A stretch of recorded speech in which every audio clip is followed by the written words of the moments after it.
University of Missouri Healthcare knows you've got better places to be than in a hospital. That's where our world-class technology and highly skilled medical team come in.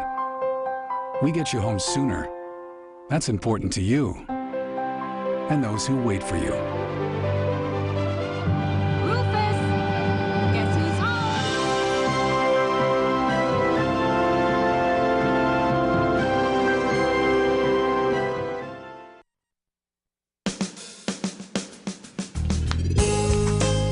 Good morning and welcome to Radio Friend. We've got Dave Mars with us today from Columbia Water and Light, and we're going to talk about the efficiency of our home cooling system.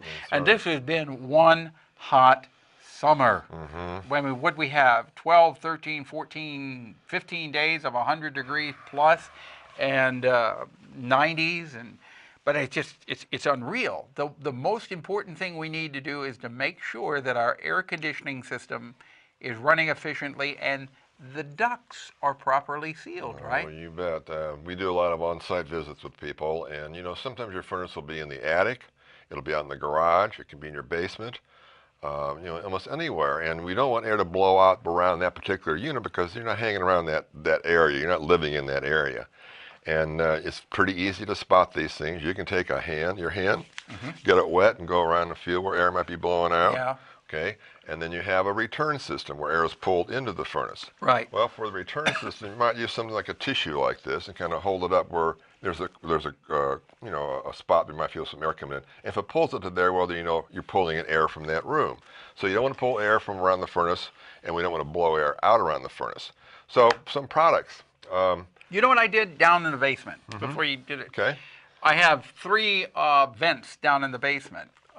In the summertime, what I do, since I don't want to air condition the basement is cool Right. anyway, I simply take duct tape and put them over the vents. They're on the pipes. I put them over the pipes and around, over the vents and around the vents, and that seals it off. Then in the wintertime, I just take the duct tape off. I keep the vents closed, and the little bit of warmth that escapes from that is okay because it's in the basement. Basically, rule of thumb, you don't want to close up more than 15% of your ductwork. Okay. Otherwise, it's just going to have to stay in there and not get anywhere. You can't.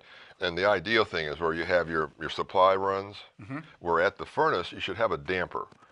In the old days, they would put them in all the time. You could damper that off. Then that way, the air doesn't have to go all the way down and then get obstructed. But it stopped right at the furnace, and it'll be redirected to the rest of the house. Right. Mine has a damper, but it's computer operated because it's 2 floors, and it will shut off the downstairs, send more upstairs when it's calling for more cold air upstairs. Yeah. And That's a good system. That way you take the guesswork out of it in a way and let it do it automatically. But if you go around, you start feeling air blowing around out your furnace and out some ducts, not just the vents, but the duct line itself. It just sounds like you can access your ductwork too. It's not been finished over. Okay. A simple silicone caulk is a real good thing to use. It's stretchable, so you can seal these little fine lines that might be blowing some air, and it looks really nice too if you're concerned about looks. Silicone. can you paint over it? There's some paintable now if you want to. This is just a standard rubberized silicone. The key is that you want to expand and contract because your ductwork expands and contracts. Right. So what you might do with another kind of caulk, you might crack, when it gets to be wintertime and you're heating the place.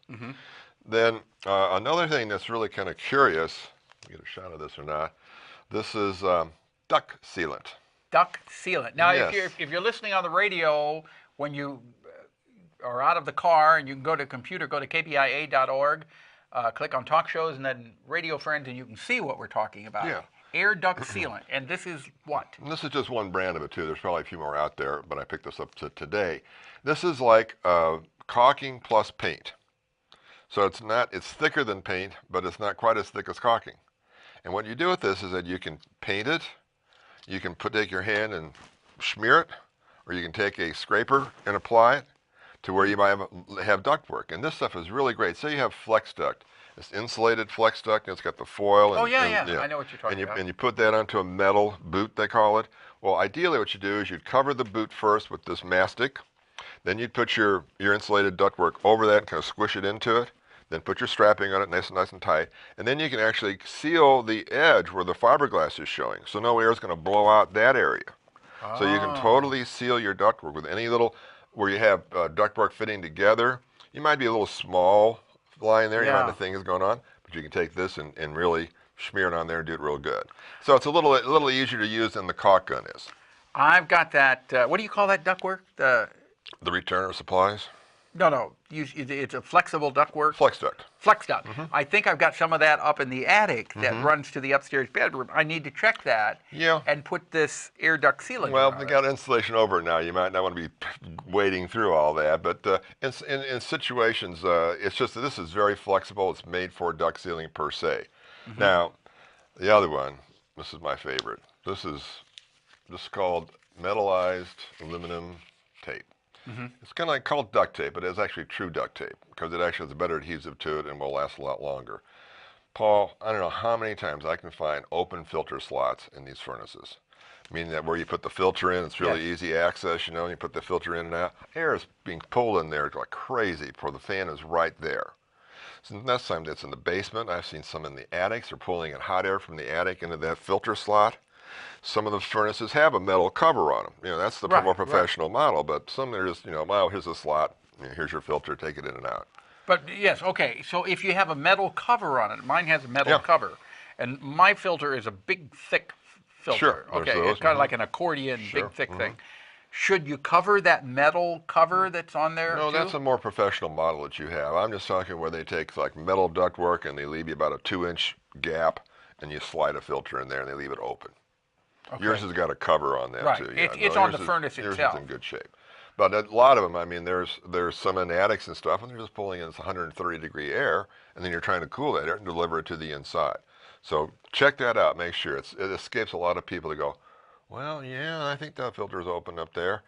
And while we're talking filters, please check your filter. I ran to a home the other day where people lived there 8 years. And they hadn't changed the filter? They had 2 furnaces, right? One downstairs and one in the attic. And the lady says, well, I know we got 2 air conditioners. I said, well, where's the other furnace? She says, what other furnace?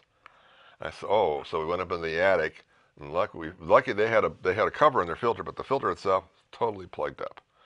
So we were able to wash it off and put it back in. So you can really escape the most intelligent people that, hey, it's time to change your filter too. Yeah, you should change the filter on a regular basis. And now with all the air conditioner running a lot more, you want to check that more frequently. Okay. All right. For more information on this, they can contact you where? Columbia Water and Light.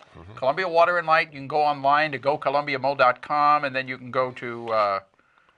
Ask for energy questions, and it'll get to me. Okay. All right. Is there a phone number they can call? 874-7325. Hi, Dave Mars here. Well, not really. No, that's the way it used to answer for Dave Mars, and I like that, but it's changed.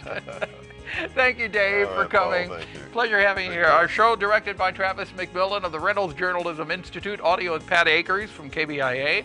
Our floor director is Danny Madison, and our assistant producer and guest coordinator, Uncle James Mauser. Watch this program so you can see what he's talking about. Go to KBIA.org, click on Talk Shows and Radio Friends. We'll see you tomorrow. Bye-bye.